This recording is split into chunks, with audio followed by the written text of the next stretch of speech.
पण दत्तगुरूंचं कॅरेक्टर करणं हे खूप म्हणजे मी स्वतःला खूप भाग्यवान समजतो की श्री गुरुदेव दत्त दत्तगुरूंचं कॅरेक्टर लोकांच्या लक्षात आहे. आणि ऑफकोर्स जय एक फॅमिलीसारखं एक एन्व्हायरमेंट आहे मराठीत. आपली लोक आहेत. वक्त से पहले और किस्मत से ज़्यादा तुम्हें मिलता नहीं. एक दिवस आधी रात्री फोन करून सांगितले की नाही आम्ही तुला रिप्लेस करतोय दुसऱ्या कोणाला. जोपर्यंत टेलिकास्ट होत नाही तोपर्यंत याची गॅरंटी नसते की तुम्ही त्या प्रोजेक्टमध्ये आहात. नमस्कार, मी तुमची पत्रकार श्वेता चिकने तुमचं हार्दिक स्वागत करते टेलीचक्कर रिजनलमध्ये. आज आपल्या बरोबर गप्पांसाठी बसले आहे Mandar Jadhav, one of the very fine and best actor. Thank you. कसं वाटतंय टेलीचक्करमध्ये येऊन? खूप छान आणि खूप आनंद होतोय. आपण फायनली आज हा इंटरव्ह्यू करतोय आणि भेटतोय. इतके दिवस आपण फोनवर बोलत होतो पण आज फायनली हे घडतंय. आणि मला सगळ्यात आधी तर इंटरव्ह्यूच्या स्टार्टिंगमध्येच मला एक कॉम्प्लिमेंट देते, तुमचा आवाज. लिटरली मी तुमचा आवाज फोनवरती ऐकला आणि आय वाज लाईक की यार किती भारी भरकम आवाज आहे आणि खूप छान वाटलं मला. कारण की असं व्हॉइस असणं वाव. आणि तुम्हाला माहितीच मुलींचं इट्स लाईक की व्हॉइस असं हेवी आवडतो. हेवी आवाज मुलींना आवडतो. हो, मला बऱ्याच मुलींनी इनफॅक्ट कॉम्प्लिमेंट दिले आहेत की तुझा आवाज खूप आवडतो मला. पण बऱ्याच लोकांचं असं सुद्धा म्हणणं की यार असा काय आवाज असं का बोलतोय. पण यार असाच आवाज आहे. मी काही फेक करत नाहीये आणि हा आवाज मला माझ्या वडिलांकडून मिळाला. त्यांचा आवाज खूप छान आहे आणि खूप भारी आहे. खूप बॅरिटोन त्यांचा खूप छान आहे. सो त्यांच्याकडून ही त्यांची देण आहे. नाही, खूप छान आवाज आहे, खूप सुंदर आवाज आहे. तुमची सुरुवात झाली होती 2007 मध्ये अलादीन ह्या मालिकेमधून आणि तो प्रवास जो सुरू झालेला तो अजूनपर्यंत चालूच आहे. तर तो प्रवास कसा सुरू झाला? 2007 मध्ये मी पहिली मालिका केलेली जसं तू म्हणालीस Aladdin. So it's been almost 19 वर्षांपासून मी ॲज अन ॲक्टर म्हणून काम करतोय. आणि मला अजिबात असं वाटत नाही की 19 वर्ष झाली वगैरे असं काही नाही. आता तू म्हणालीस तेव्हा मी कॅल्क्युलेट केला रे बट म्हणजे मी एन्जॉय करतोय माझी ही जर्नी एन्जॉय करतोय. आणि मी असं काही नाही म्हणणार की खूप मोठा प्रवास आहे वगैरे. इवन दो ऐकून असं वाटेल की 19 वर्षांपासून काम करतोय बट आय फील मी अजूनही न्यू कमर आहे. वेगवेगळे प्रोजेक्ट केले आहेत, वेगवेगळे कॅरेक्टर्स प्ले केले आहेत. पण अजूनही रोज काही ना काहीतरी शिकत असतो. प्रत्येक कॅरेक्टरमधून नवीन काहीतरी शिकत असतो.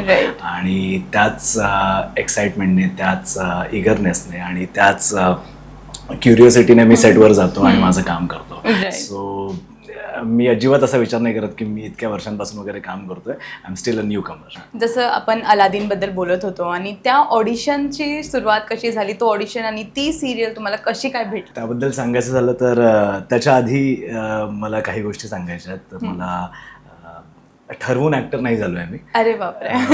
ऍक्सिडेंटली मी या क्षेत्रात आलोय. म्हणजे माझे बाबा सुभाष जाधव हे ऍक्टर, डिरेक्टर, रायटर जे अजूनही काम करतायत ऍक्टिव्हली. आणि कदाचित ऍक्टिंग आमच्या रक्तात असं मी आणि मेघन माझ्या भावामध्ये. So मेघनने as a child actor म्हणून काम सुरू केलं आणि बरेच त्याने मराठी सिनेमे सुद्धा केले, बऱ्याच हिंदी मालिका सुद्धा केल्या. पण मी त्याच्यापेक्षा मोठा असून सुद्धा मला माहित नव्हतं की मला ऍक्टर व्हायचं आहे की अजून काय करायचंय. सो मी त्याच्यासोबत ऑडिशनला वगैरे जायचो त्याला घेऊन ॲज अ गार्डियन म्हणून. तर अलादीनची जी गोष्ट आहे तर अलादीनच्या ऑडिशनला मी त्याला घेऊन गेलो आणि मेघनला बोलवलेलं ऑडिशनला. पण त्यांना असं वाटलं की मी जास्त सुटेबल आहे. तर त्यांनी मला ऑफर केलं की तू ऑडिशन देशील का. मी हा म्हणालो, माहित नाही का. आणि ती ऑडिशन त्यांना आवडली आणि तिथून हा प्रवास सुरू झाला. खूप छान. म्हणजे ऍक्सिडेंटली तू या ह्याच्यात आलास आणि आम्हाला एवढा फाईन ऍक्टर भेटला आहे जो अजून आपल्याला असे प्रोजेक्ट देणार आहे. तर खरंच खूप छान वाटलं हे ऐकून की ऍक्सिडेंट होता बट खूप छान होता तो. म्हणजे काही गोष्टी आयुष्यात घडतात, आपल्याला सरप्राईज करतात, पण सरप्राईजेस छान असतात. त्यातलं हे एक छान सरप्राईज. राईट. सो तरीही तुझ्या डोक्यामध्ये काय होतं जे तुला बनायचं होतं फ्युचरमध्ये मोठं होऊन, काय होतं? यार खूप वेगवेगळ्या कल्पना होत्या. म्हणजे लहानपणी शाळेत असताना मी क्रिकेट खेळायचो शारदाश्रम विद्या मंदिर या शाळेत होतो मी. सचिन तेंडुलकरची शाळा म्हणून ओळखले जाते. आणि रमाकांत आचरेकर सर, द्रोणाचार्य रमाकांत आचरेकर, ते माझे सुद्धा गुरु. सो त्यांच्या अंडर मी क्रिकेटची ट्रेनिंग सुद्धा घेतली. तर त्यावेळेला मला असं वाटायचं की आपण सुद्धा क्रिकेटर व्हावं किंवा आपण क्रिकेटमध्ये काहीतरी करू, पण ते घडून आलं नाही. मग मी DG रुपारेल कॉलेजमध्ये ऍडमिशन घेतलं. तिथे मग मी NCC जॉईन केलं. त्यावेळेला असं वाटलं की आपण आता आर्मी जॉईन करू, हे आपल्याला आवडतंय करायला, पण तेही सुद्धा घडलं नाही. त्यानंतर मग ऍक्टिंग मध्ये. सो असं कधीच मी म्हणेन की थोडंसं कन्फ्युजन होतं की मोठं होऊन आपल्याला काय करायचं. पण आजकालची मुलं खूप क्लिअर असतात, त्यांना माहित असतं की आपल्याला मोठं होऊन हे बनायचं किंवा या क्षेत्रात जायचंय. माझ्या बाबतीत असं काहीच घडलं नव्हतं. ऍक्सिडेंटली मी ऍक्टर. वाव. आणि पेरेंट्सला पण कन्व्हिन्स करावं लागलं नसेल, बिकॉज फादर तुम्ही बोललात की हो करेक्ट. नाही, त्यांनी सपोर्टच केला, कारण की बाबा या क्षेत्रात असल्यामुळे त्यांना आनंदच झाला की मी सुद्धा ऍक्टिंग या क्षेत्रात आलो. या राईट. तुमचा जो मराठी डेब्यू पण होता तो पण मायथॉलॉजी शो होता. श्री गुरुदेव दत्त, म्हणजे आपल्या दत्तगुरूंची भूमिका तुम्ही निभावली होती. तर ती जर्नी कशी होती, तो अनुभव कसा होता? कारण की पहिलीच मालिका आणि ती पण मायथो, तर ते दडपण किती होतं? ऍब्सोल्युटली. आणि दडपण हे होतंच. एक दत्तगुरूंची भूमिका साकारणं हे खूप जबाबदारीचं काम आहे. आणि मराठीत माझी पहिली मालिका, मराठीत पदार्पण जे म्हणतो ते त्या मालिकेमधून झालं माझं. Shri Gurudev Datta. Thanks to Star Pravah, thanks to Deepak Deulkar sir, जे त्या मालिकेचे प्रोड्युसर होते, निशिगंधा वाड, आणि संतोष देवधर एक डिरेक्टर आहेत. त्यांनी मला फोन केला होता की तू या मालिकेच्या ऑडिशनसाठी ये, दत्तगुरूंची भूमिका आहे. आणि मी तिथे गेलो आणि तिथून मी सिलेक्ट झालो त्या भूमिकेसाठी आणि मराठीत डेब्यू झाला. पण दत्तगुरूंचं कॅरेक्टर करणं हे खूप, म्हणजे मी स्वतःला खूप भाग्यवान समजतो की मला तो रोल मिळाला. आय थिंक हे दत्तगुरूंचीच इच्छा असावी की मी त्यांची भूमिका केली आहे. आणि लाईक आय सेड बिफोर की खूप मोठी जबाबदारी होती, पण माझ्यासोबत टीम छान होती, रायटर, डिरेक्टर, प्रोड्युसर, आणि थोडीफार माझी मेहनत. तर सगळ्या छान गोष्टी जुळून आल्या आणि ती मालिका एवढी सुंदर एक्झिक्यूट झाली आणि जी लोकांना खूप आवडली. So I am very happy, I am blessed. स्वतःला भाग्यवान समजतो की मी त्या मालिकेचा भाग होतो. तर सगळ्यांच्या लाईफमध्ये ना एक टर्निंग पॉइंट येतो की ह्या प्रोजेक्ट नंतर किंवा ह्या काम केल्याच्या नंतर ह्याच्यानंतर माझं आयुष्य बदलून गेलं. तर असं तुमच्या लाईफमध्ये कुठला प्रोजेक्ट होता का? कुठली असं काय सीन आहे का? टर्निंग पॉइंट आय थिंक मला असं वाटतं की माझ्या करिअरमध्ये 2-3 प्रसंग असे घडले. पहिला प्रसंग म्हणजे जो मी मेघनसोबत गेलो होतो ऑडिशनला आणि तिथे मला अलादीन ही मालिका ऑफर झाली. सो तो आयुष्यातला मोठा टर्निंग पॉईंट होता. त्यामुळे मी प्रोफेशनली काम सुरू केलं, प्रोफेशनल ॲक्टर झालो मी. आणि त्यानंतर इतकी वर्ष हिंदीत काम करत होतो मी सतत, ऑन ऑफ बरेच वर्ष मी घरी सुद्धा होतो. बरेच वर्ष मी काही काम करत नव्हतो. त्यानंतर अचानक एक फेज, ॲक्टर्सच्या आयुष्यात ह्या अशा गोष्टी घडत असतात. एक मालिका संपते, त्यानंतर तुम्ही काहीच करत नाही, किंवा एक मालिका संपल्यावर लगेच दुसरी मालिका किंवा दुसरं काम. तर असं ऑन ऑफ हे चालू होतं हिंदीत. आणि 2019 दुसरा एक प्रसंग घडला की गुरुदेव दत्त या मालिकेची ऑफर आली, जेणेकरून मी मराठीत पदार्पण केलं. तिसरा प्रसंग असा की सुख म्हणजे नक्की काय असतं, ती मालिका माझ्या आयुष्यात आली आणि मला असं वाटतं मी अख्ख्या महाराष्ट्रात आणि प्रेक्षकांच्या मनात पोहोचलो. सो आय थिंक तो एक टर्निंग पॉइंट आहे, सुख म्हणजे नक्की काय असतं. आणि मला असं आता होत होतं की सुख म्हणजे नक्की काय हे आता तुमचं टर्निंग पॉइंट असेल नसेल, तुम्ही ते घेताय की नाही मालिकेचं? डेफिनेटली ती मालिका म्हणजे आयुष्यातल्या काही गोष्टी असतात ना ज्या जे तुमचं आयुष्य बदलून टाकतात, त्यातली ती एक मालिका होती. कारण की बिकॉज ऑफ सुख म्हणजे नक्की काय असतं मी घरोघरी पोहोचलो, मराठी प्रेक्षकांपर्यंत पोहोचलो आणि त्यांचं प्रेम मला लाभलं. So all thanks to that show. Right. आणि आम्ही पण खूप बघितली, मी स्पेशली खूप फॉलो केली ती. आणि माझे क्रश पण होते. Very sweet. सो मला तेव्हापासून इट वॉज लाईक की एकदा तरी भेटूया आपण, भेटायलाच हवं मंदारला आणि बघावं की पर्सनली कसे आहात. आणि पर्सनली तुम्ही खरंच खूप स्वीट आणि खूप हंबल आहात. आपण जेवढं बोललोय, जेवढं आता पण आपलं इंटरॅक्शन होते, खरंच खूप हंबल आहेत. आणि असे फार कमी लोक असतात इंडस्ट्रीमध्ये, म्हणजे जेवढं अनुभवलंय त्यावरून मी सांगते की खूप कमी लोक असे असतात. Thank you for the compliment. पण खरं बोललीस. सो खरं होतं, मी खोटं नाही बोलत. सो तेच असे खूप प्रसंग घडले असतील जे टर्निंग पॉइंट असतील. पण जेव्हा आपल्याला कोण कॉम्प्लिमेंट देतं किंवा आपल्याला प्रेक्षक, आपले फॅन्स कुठला मेसेज पाठवतात, तर तो एकदम खूप खूप तो पण क्षण एक बोलतात ना, आठवणीत राहून गेलेला क्षण असतो. तसा तुमचा कुठला मुवमेंट आहे का की कुठे तुम्हाला स्पॉट केला आहे किंवा DM केला आहे की हे तुझं काम आम्हाला खूप आवडलं आहे, तर कुठला असा? अशा बऱ्याच गोष्टी घडल्या आहेत, म्हणजे बरेच असे क्षण घडले आहेत. मेसेजेस, DM हे सगळे येत असतात. जेव्हा सुख म्हणजे नक्की काय असतं मालिका करत होतो तेव्हा बऱ्याच मुलींचे मला मेसेज यायचे की I want to marry you. त्यावेळेला मुलींना माहित नव्हतं की माझं लग्न झालं. पण ही गोष्ट मी कधीच लपवली नव्हती. पण असतं ना की बऱ्याच वेळा माहित नसतं की एखाद्या ऍक्टर बद्दल, कलाकाराबद्दल. सो डेफिनेटली हे कळल्यावर त्यांचं हार्ट ब्रेक झालं असेल, सॉरी. पण हा, असे बऱ्याच मुलींचे मेसेज मला यायचे. बरेच असे मेसेज यायचे की, आणि अजून सुद्धा येतात की तुम्ही खूप छान काम करताय, तुमचं काम आम्हाला खूप आवडतंय. पण एक प्रसंग असा आहे की तो सांगायला मला आवडेल आणि जो कायम माझ्या लक्षात राहील. श्री गुरुदेव दत्त ही मालिका करत असताना बरीच वयस्कर माणसं, वयस्कर प्रेक्षक खूप होता. आणि आजी असतील, आजोबा असतील, हे सगळे सेटवर यायचे, भेट द्यायचे सेटवर.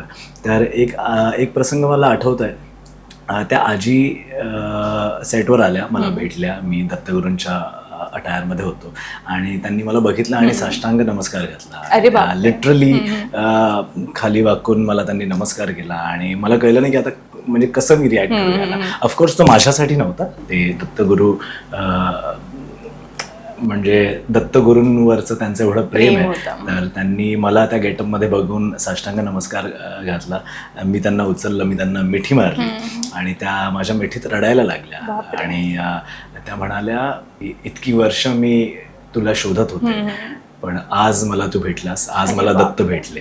So I am really touched. म्हणजे मला कळलं नाही की आता मी काय रिॲक्ट करू याच्यावर. पण मी ही गोष्ट एक कॉम्प्लिमेंट म्हणून घेतो की म्हणजे ठीक आहे, ही गोष्ट माझ्यासाठी नाही आहे, हे त्यांचं दत्तांवरचं प्रेम आहे आणि त्यांचं आणि दत्तांचं जे रिलेशन आहे हे यातून दिसतं. पण तिथे कुठे ना कुठे मी तो एक ब्रिज आहे की माझ्यामुळे जर त्यांच्यापर्यंत दत्त पोहोचत असतील, सो आय फील ब्लेस्ड.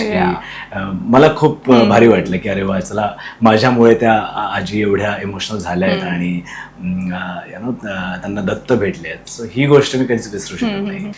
आता तू जो प्रसंग सांगितलास तसे असे खूप प्रसंग तुझ्या आयुष्यात आले असतील आणि जेव्हा एवढं प्रेम भेटतं ते तू ज्या प्रकारे घेतोयस, वाटतं का की जो मी अलादीनचा डिसिजन घेतला होता हा बोलून तो एकदम योग्य ठरला आहे? हो, म्हणजे तुझा हा जो प्रश्न अगदी बरोबर आहे. अलादीन मालिका ही खूप ऍक्सिडेंटली मिळाली मला, म्हणजे मी असं काही ठरवून गेलो नव्हते गेले. पण ती मालिका करताना त्या शूटिंगच्या दरम्यान मला एक गोष्ट जाणवली की हे जे काम आहे, हे जे एन्व्हायरमेंट आहे, सेटवरचा हा जो माहोल आहे आणि ही जी प्रोसेस आहे आणि एक ॲक्टर म्हणून एक कॅरेक्टर प्ले करणं, त्या कॅरेक्टरच्या रोज काही ना काहीतरी त्या कॅरेक्टरला एक्सप्लोअर करणं, त्या कॅरेक्टरच्या शेड्स शोधणं, तर हे सगळं, या सगळ्या गोष्टी, हे सेटवरचं वातावरण मी खूप एन्जॉय करतो. आणि तेव्हा मला असं वाटलं की येस, मी करेक्ट फील्डमध्ये आहे, मी करेक्ट क्षेत्रात आहे आणि आय बिलॉंग हिअर. म्हणजे हेच काम मला आयुष्यभर करायचं. सो ॲब्सोल्युटली त्या सेटवर मला या गोष्टीची जाणीव झाली की हां, मी ॲक्टर म्हणून काम एन्जॉय करतोय आणि आता आयुष्यभर मला हेच काम करायचं आहे. आणि जेव्हा आपलं काम प्रेक्षकांपर्यंत पोहोचतं प्रेक्षक त्याची तारीफ करतात आणि तुम्हाला मोटिवेट करतात, तेव्हा खूप आनंद होतो, खूप बरं वाटतं की तेव्हा वाटतं हां यार आपण करेक्ट करतोय, काहीतरी आपण बरोबर करतोय जे प्रेक्षकांपर्यंत पोहोचतंय आणि प्रेक्षकांना आवडतंय. मेगनचं काय रिॲक्शन होतं जेव्हा हा म्हणला मालिकेसाठी आणि ह्या क्षेत्रात यायचा विचार केला तेव्हा? नाही, आम्ही सगळे सरप्राईज होतो. मेघन पण खुश होता की तो इतकी वर्ष मराठीत आणि हिंदी मालिकेमध्ये काम करतच होता, पण त्याला सुद्धा आनंद झाला की चला आता आपला दादा सुद्धा ऍक्टर झालाय आणि तो सुद्धा काम करतोय. सो आम्ही सगळेच घरी खूप खुश होतो. खूप छान. आणि फॅमिलीचं मोटिवेशन हवंच आहे, कारण की त्यांच्या बिना आपण पुढे जाऊ शकत नाही. विदाउट फॅमिली सपोर्ट तुम्ही चांगलं काम करूच नाही शकत. आणि आय एम ब्लेस्ड की माझ्या पाठीशी माझे बाबा आहेत, आई आहे, भाऊ आहे, बायको आहे, मुलं आहेत, जे सगळे मला सपोर्ट करतात. आणि आमच्या घरात वातावरणच हे असतं, आमच्या गप्पाच म्हणजे फिल्मशी रिलेटेड असो किंवा मालिकेशी रिलेटेड असो किंवा कामाशी रिलेटेडच जास्त गप्पा असतात. तर आमचं जे डे टू डे लाईफ मधलं कॉन्व्हर्सेशन सुद्धा असंच असतं की अरे तो एपिसोड बघितला, त्याच्यात तू असं केलं किंवा हा सीन खूप छान झाला किंवा या सीन मध्ये अजून छान करू शकलो असतो किंवा ही फाईट खूप छान केली आहे. तर आमच्या गप्पाच ह्या असतात. घरात ऍटमॉस्फिअरच असं आहे. सो आम्ही एन्जॉय करतो हे कॉन्व्हर्सेशन. खूप छान. आणि मेगनची आता जी मालिका ज्या प्रकारे चालली ती पण खूप छान चालली आहे, लक्ष्मी निवास. ती पण लोक बघतात, लोक तेवढंच प्रेम करतात. आणि खरं तर तुमच्या दोघांमध्ये खूप कन्फ्यूज होतं की एवढे सिमिलर दिसता तुम्ही, थोडासा डिफरन्स जर बघितला जवळून तर वाटत असेल, अदरवाईज स्क्रीनवरती बऱ्याच वेळा लोकांना कन्फ्युजन हे होतं की त्यांना असं वाटतं की आम्ही जुळे आहोत. लोकांना वाटतं तुम्ही जुळे भाऊ आहात का, मला बऱ्याच वेळा असं सांगितलं. पण नाही, आम्ही आमच्यामध्ये 4 वर्षांचा गॅप आहे. मेघन 4 वर्ष लहान आहे माझ्यापेक्षा. तर वाटत नाही असं, पण खरंच असं कन्फ्यूज होतं. मी लक्ष्मी निवास बघितली ना जेव्हा, हा मंदार तर नाही ना, पण नाही थोडंसं वेगळं आहे, मे बी लुक चेंज आहे, मे बी एवढा टाइम. बऱ्याच वेळा लोक माझ्याकडे येतात आणि म्हणतात की तुम्ही लक्ष्मी निवास मध्ये खूप छान काम करताय. आणि बऱ्याच वेळा मेघनला सुद्धा लोक भेटले, तर सुख म्हणजे नक्की काय असतं, मध्ये खूप छान काम केलं असतं असं मेघनला बोलण्यात आलंय. सो हे होतं आमच्याबद्दल. पण काही नाही, हे ॲज लॉंग ॲज लोक आमच्या दोघांवरही प्रेम करतात आणि आमच्या दोघांचंही काम लोकांना आवडत आहे. So we are happy. आणि दोघंही इंडिव्हिज्युअली ग्रो केलेत डिफरंटली. सो ते एक वेगळी पर्सनॅलिटी दोघांची आणि वेगळं काम, तर ते खूपच छान वाटतं आणि खूपच प्रेम पण भेटतंय. So nice.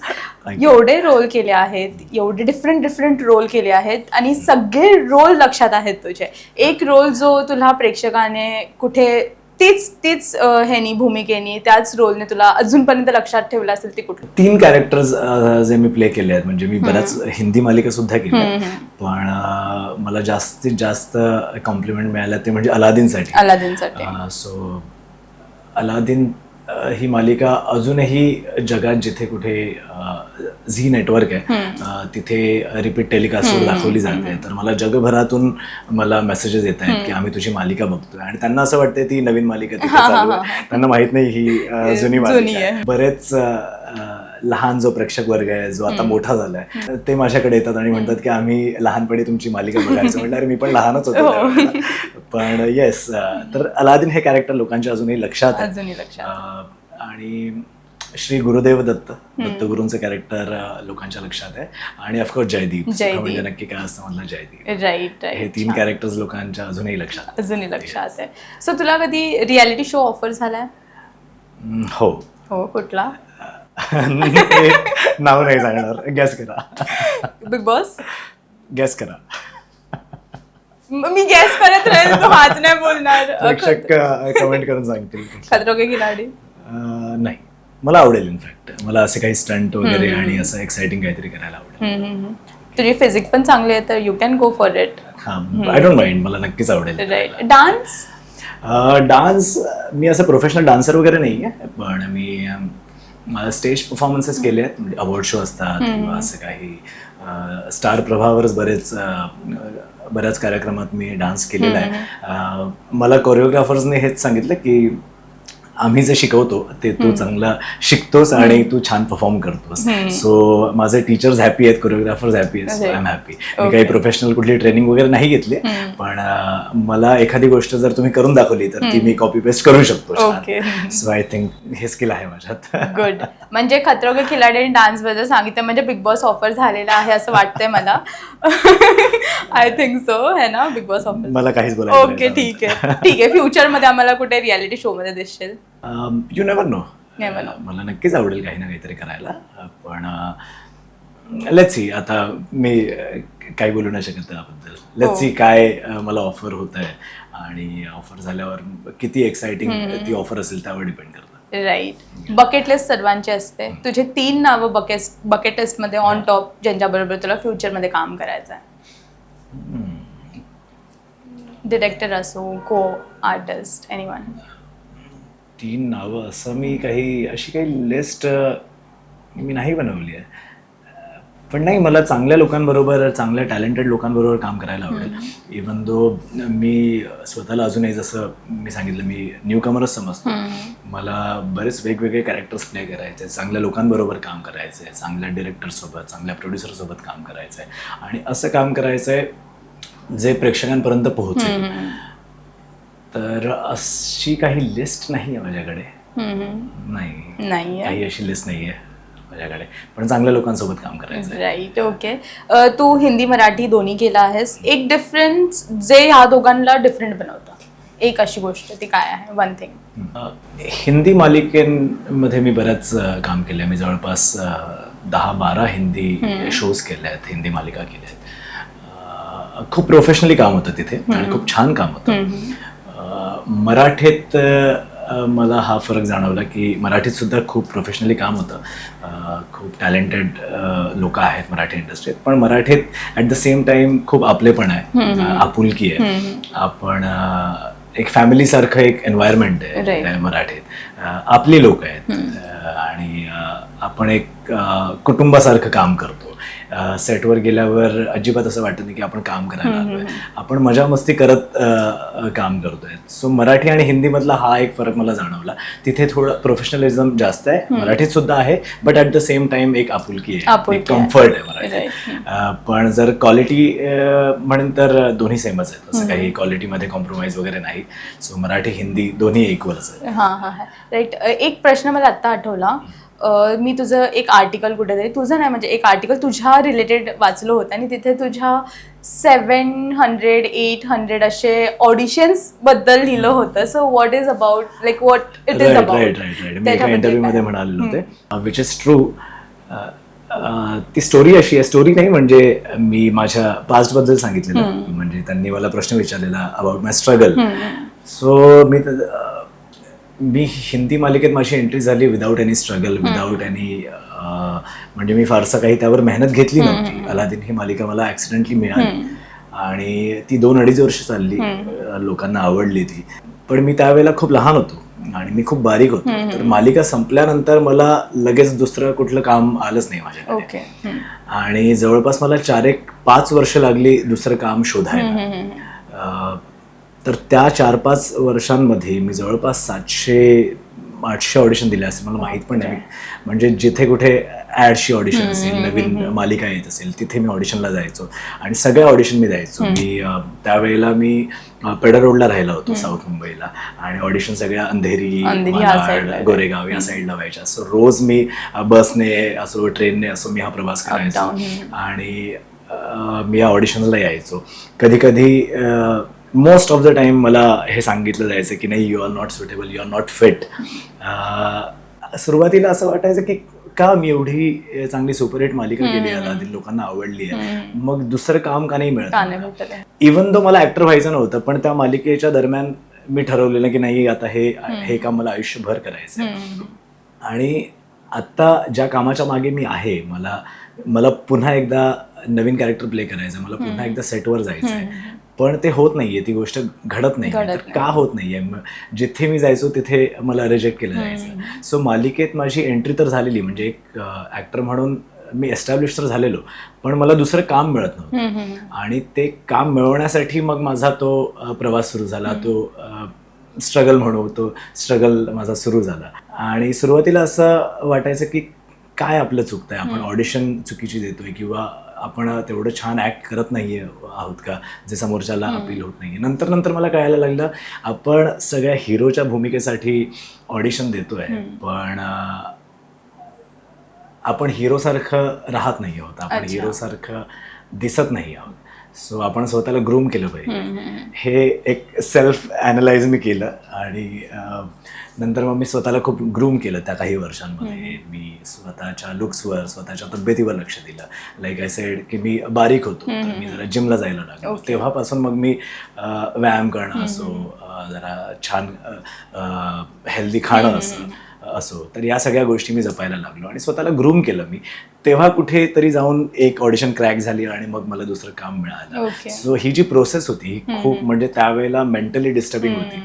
त्यावेळेला असं डिप्रेशन काय असतं वगैरे काही माहीत नव्हतं. काहीतरी विचित्र डोक्यात घडतंय, आपल्याला एखादी गोष्ट खूप पाहिजे पण ती घडून येत नाहीये, ती मिळत नाहीये. तर हा जो मेंटल एक संघर्ष होता ना, इंटरनल, तो थोडासा म्हणजे नेगेटिव्ह थॉट्स यायचे. बऱ्याच वेळा असं व्हायचं की नाही, आपण कदाचित चुकीच्या क्षेत्रात आहोत, कदाचित आपण यासाठी बनलोच नाही आहोत. तर असे वेगवेगळे थॉट्स यायचे डोक्यात, पण माहीत नव्हतं की याला काय म्हणतात.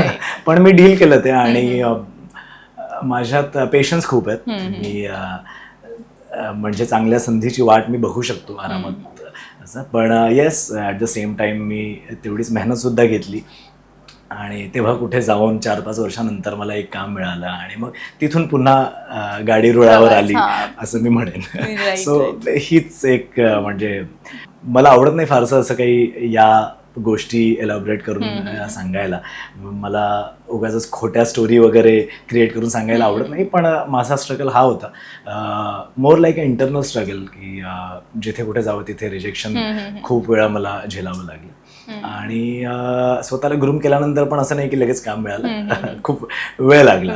सो वही आहे ना की वक्त से पहले और किस्मत से ज्यादा तुम्हें मिलता नहीं. सो अच्छे समय का इंतजार करो, पेशन्स असणं, आणि जर तुमच्या नशिबी असेल तर ते घडतंच. I believe in it. कुठला एक प्रोजेक्ट जो भेटला आहे, ऑलमोस्ट डन आहे, पण नंतर कॅन्सल झाला, किंवा कारण की मला असे खूप प्रोजेक्ट्स आहेत, एक दोन जर तुम्ही सांगताल नाव.